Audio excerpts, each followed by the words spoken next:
The first 4 games without Tez, you had 5 touchdown passes. In the last 2, you had 7.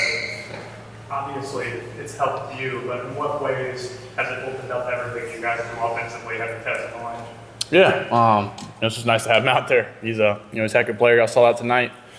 He's just, like you said, he helps the guys around him. It really wasn't as much, as a showcase tonight, because he was the one that really had the big game. But last game was testament to that. Just having guys open, and he's unselfish. He's tough to bring down. That's one of the best things that about him that people haven't seen.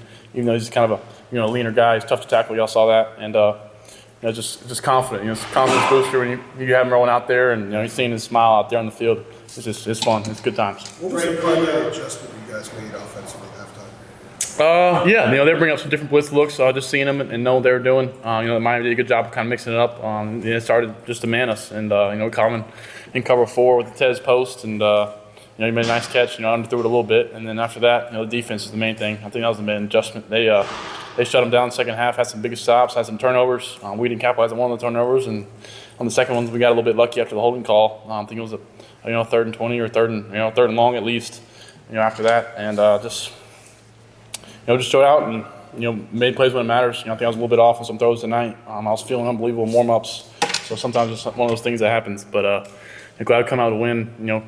Shout out to the crowd out there tonight. It was a night game, and felt like we were bumping there in Keaton. The drive at the end of the first half, I think 70 out of 75 yards were on the ground. How much, if any, did that open things up to the passing game in the second half? Yeah, oh yeah.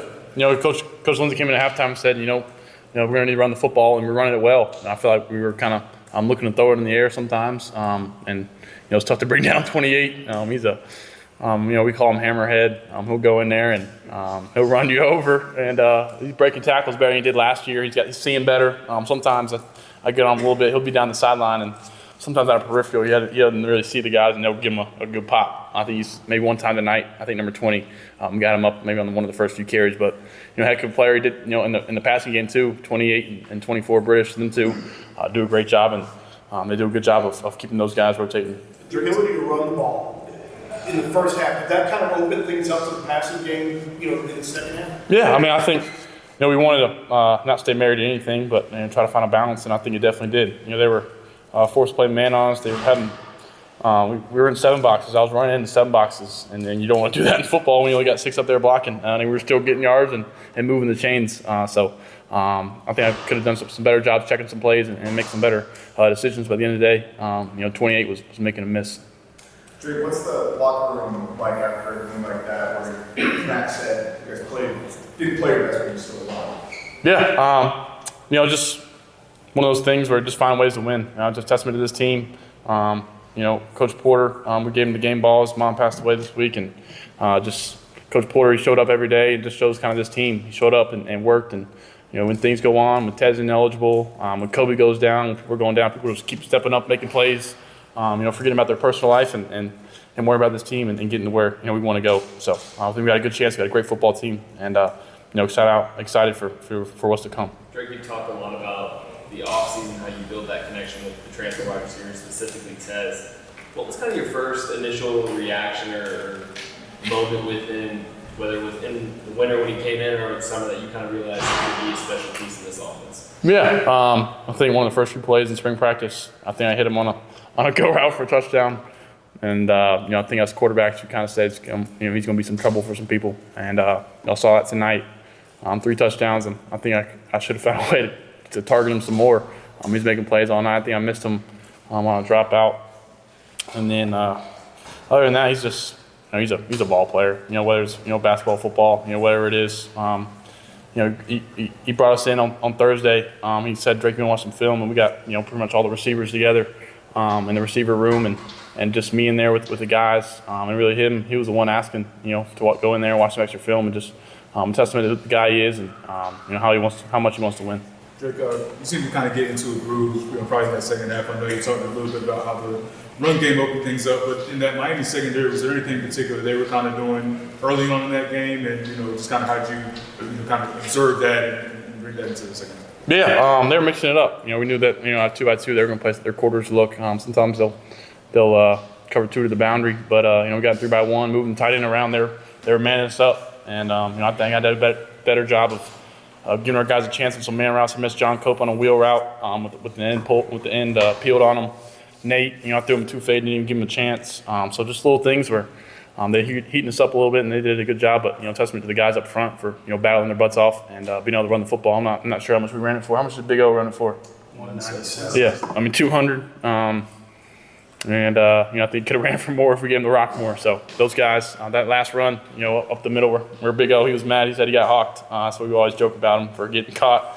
But I think Corey and those guys make huge blocks and just kind of have some things coming together, and it was fun out there. Drake, you got hit a lot in the first half. How do you stay composed taking those big hits? Yeah, how do you stay composed? Yeah, I think one of the big things was that in that first half, I think the fumble in the end zone, that was a heads-up play by Kamara to catch that and get out of the end zone.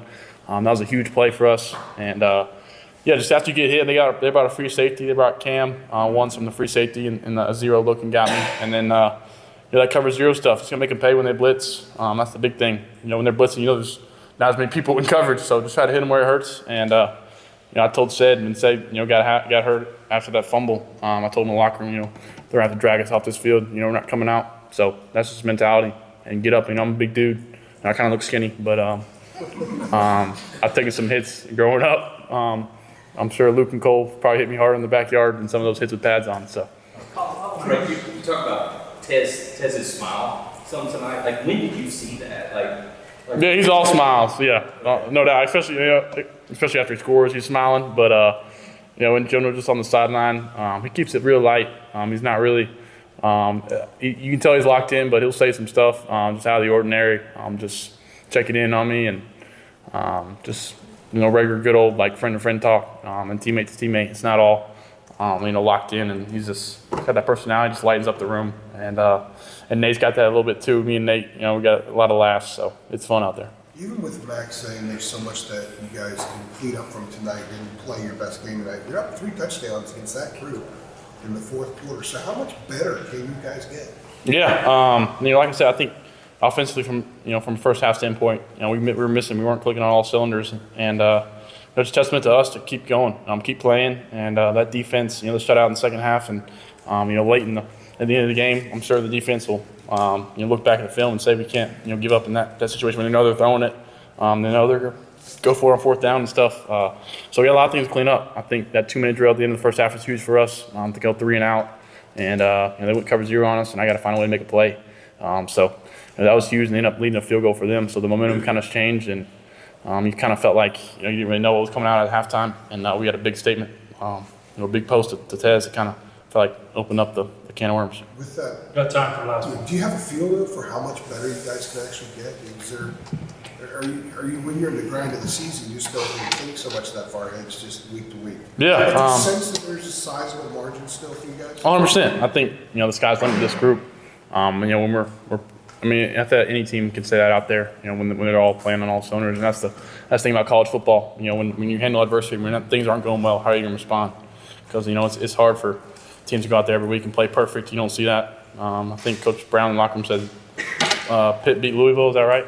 Yeah. So it's bringing it every week. You're not gonna be perfect. And I think that was testament tonight. Just finding ways to win. And I think clock management was huge. We got to get some first downs. We're running it. We still got to be able to run the ball. But at the end of the day, great win. Go Hills.